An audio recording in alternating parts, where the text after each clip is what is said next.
শিবলিঙ্গ আসলে কি? চলুন একদম সহজ করে বুঝি। শাস্ত্রে বলা হয়েছে লিঙ্গ মানে মূর্তি নয়, লিঙ্গ মানে চিহ্ন। যে জিনিস চোখে দেখা যায় না, ধরা যায় না, তাকে বোঝানোর জন্য যে চিহ্ন, সেটাই লিঙ্গ।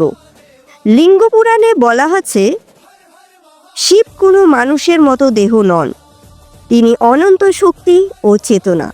এই কারণেই শিবলিঙ্গে চোখ নেই, হাত নেই, পা নেই, কারণ শিব কোনো আকারে বাধা নন।